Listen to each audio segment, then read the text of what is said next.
আইসিসির অনুরোধকে কোনো রকম পাত্তা না দিয়ে বাংলাদেশ জানিয়ে দিয়েছে ভারতে কোনো রকম বিশ্বকাপ খেলতে বাংলাদেশ যাবে না। আইসিসি অনুরোধ করেছিল বাংলাদেশ যেন ভারতে বিশ্বকাপ না খেলার সিদ্ধান্তটা পুনর্বিবেচনা করে। আইসিসির অনুরোধ তুড়িতে উড়ে গেছে, বাংলাদেশ বিশ্বকাপ খেলতে ভারতে যাবে না। Clean and simple.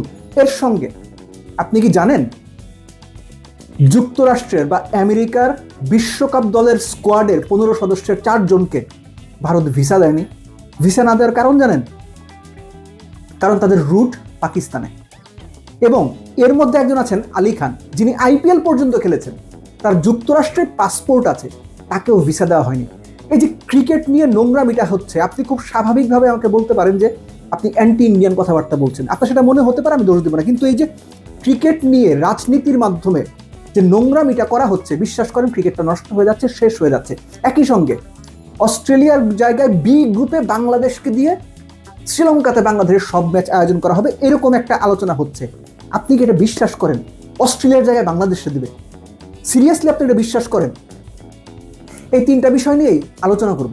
প্রথম ইস্যুটা, আপনারা এরই মধ্যে জেনে গেছেন যে বাংলাদেশের ক্রিকেট বোর্ডের সঙ্গে আইসিসির মঙ্গলবার দুপুরের পরে একটা ভিডিও কনফারেন্স হয়েছে। সেখানে আমিনুল ইসলাম বুলবুল ছিলেন, বিসিবির অন্যান্য লোকজন ছিলেন, ফারুক আহমেদ ছিলেন। তারা স্পষ্ট করে আইসিসিকে বলে দিয়েছে ম্যাচ ভারতে বাংলাদেশ খেলবে না, বিশ্বকাপ ভারতে বাংলাদেশ খেলবে না, ভেন্যু ভারতের যেখানেই হোক বাংলাদেশের ভেন্যু চেঞ্জ করতে হবে। আইসিসি অনুরোধ করেছিল বাংলাদেশ সেটা যেন পুনর্বিবেচনা করে, বাংলাদেশ সেই প্রস্তাব নাকচ করে দিয়েছে। আইসিসি বলেছে তারা আলোচনা চালিয়ে যাবে। এই পর্যন্ত ঠিক আছে, আপনি জানেন। কিন্তু এই যে যুক্তরাষ্ট্রের 4 ক্রিকেটারকে ভারত ভিসা দিল না পাকিস্তানে তাদের রুট থাকার কারণে, এদের একজন আলী খান যিনি আইপিএল পর্যন্ত খেলেছেন কলকাতা নাইট রাইডার্সে, কারণ কি? আমার অনুমানটা বলি, এই যে ভারতের ওপর শুল্ক বসিয়েছে না যুক্তরাষ্ট্র কিংবা ডোনাল্ড ট্রাম্প, 500% শুল্ক আরোপ করা হবে, এরকম একটা আলোচনা আছে না?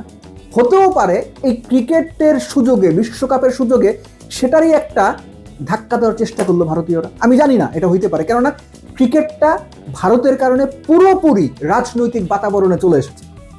এখানে ক্রিকেট যতটুকু, তার চেয়ে বেশি হচ্ছে বাণিজ্যিক ফায়দা, রাজনৈতিক বিষয়, ভূ রাজনৈতিক নিজেদের যে কোরাম আছে সেখানে নিজেদের দাপট দেখানো এবং অন্যান্য দেশের ওপর ছড়ি ঘোরানো, এই বিষয়গুলো এখন ক্রিকেটে চলে এসেছে। এবং এই কারণে ক্রিকেটটা দিনকে দিন আরো নোংরা হচ্ছে এবং আগামীতে হয়তো আরো বেশি নোংরা হবে। আরেকটা বিষয় হচ্ছে যে বাংলাদেশ এই যে খেলতে যাবে না, সো আলটিমেটলি যদি ভেন্যু চেঞ্জ না হয় বাংলাদেশে বিশ্বকাপ খেলা হচ্ছে না, এটা হয়তো আমি অ্যাটলিস্ট মেনে নিয়েছি। সো আপনি চাইলে এটা মেনে নেওয়ার চেষ্টা করতে পারেন যে আমাদের বিশ্বকাপ খেলা হচ্ছে না। বিশ্বকাপ খেলার সম্ভাব্য অপশন কি যদি শ্রীলঙ্কাতে বাংলাদেশের ম্যাচগুলো সরিয়ে দেওয়া হয়? অনেকেই দেখলাম বলার চেষ্টা করছেন যে বি গ্রুপে অস্ট্রেলিয়াকে সরিয়ে সেখানে বাংলাদেশকে বসানো হবে। আপনি খুব স্বাভাবিকভাবে চিন্তা করেন তো, ওই গ্রুপে যারা আছে, শ্রীলঙ্কা র্যাঙ্কিং 8, আয়ারল্যান্ডের র্যাঙ্কিং কত? সম্ভবত 11, জিম্বাবুয়ের র্যাঙ্কিং কত? 12, ওমান 19-20 এরকম র্যাঙ্কিং, অস্ট্রেলিয়া 2 নাম্বার র্যাঙ্কিং। এটাকে আপনি বিশ্বাস করেন যে 2 নাম্বার র্যাঙ্কিংয়ের টিম সরিয়ে 9 নাম্বার র্যাঙ্কিংয়ের বাংলাদেশকে ওখানে নিয়ে যাওয়া হবে? সিরিয়াসলি আপনি এটা বিশ্বাস করেন? আর অস্ট্রেলিয়া টিমটা তারে একটা গ্রুপ থেকে সরিয়ে বাংলাদেশের গ্রুপে নিয়ে আসবে, অস্ট্রেলিয়া মাইনা নেবে? সিরিয়াসলি আপনি এটা মনে হয়? আমারও বলতেছি, এটা যদি আপনি মনে করেন, আমার মনে হয় যে আপনি পৃথিবীতে নতুন আসছে, ক্রিকেটটা নিয়ে আপনার চিন্তা ভাবনা কম আছে। এটা হইতে পারে কিন্তু সম্ভাবনা প্রায় শূন্য। এটা যদি হয় আমি খুব অবাক হব। রাদার সেখান থেকে জিম্বাবুয়ে, আয়ারল্যান্ড এদেরকে রিপ্লেস করে বাংলাদেশের গ্রুপে এনে বাংলাদেশকে বি গ্রুপে দিয়ে আইসিসি একটা আপাত সমাধান করতে পারে, কিন্তু তারা সেটা আন্তরিকভাবে চায় কিনা সেটা একটা প্রশ্ন। আর আইসিসি চাওয়াতে তো কিছু যায় আসে না, ভারতীয় ক্রিকেট বোর্ড বা ভারতীয়রা যা চাইবে সেটাই হবে। সো তারা যদি রাজনৈতিক কারণে বাংলাদেশের সঙ্গে ভারতের বর্তমান সম্পর্কের কারণে বাংলাদেশকে অ্যাকচুয়ালি বিশ্বকাপ থেকে দূরেই রাখতে চায়, তাহলে আপনি মোটামুটি নিশ্চিত থাকেন বাংলাদেশের ভেন্যু বদলে শ্রীলঙ্কাতে দেওয়া হবে না। সো এর জন্যই বলছিলাম যে আপনি মেন্টালি প্রস্তুত হন।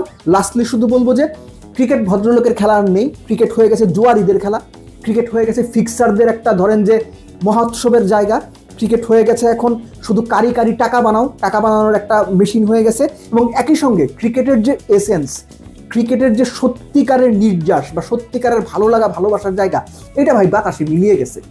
আপনি আমরা ক্রিকেট পছন্দ করি, দেখি, ক্রিকেট নিয়ে কথা বলি, যুক্তিতর্ক করি, সব কিছু ঠিক আছে, হয়তো আগামীতেও থাকবে, কিন্তু সত্যিকার ক্রিকেট বলতে আমরা যারা বুঝি সেটা আস্তে আস্তে নষ্ট হয়ে যাচ্ছে। এবং এই নষ্টের মূল কারিগর ভারত ছাড়া আর কেউ না। আপনি আমার কথা নাও মানতে পারেন, তাতে কোনো অসুবিধা নেই, কিন্তু আমি এটা বিশ্বাস করি অতি বাণিজ্যিকীকরণ, অতি টাকার লোভ ভারত ক্রিকেটটাকে নষ্ট করে দিচ্ছে।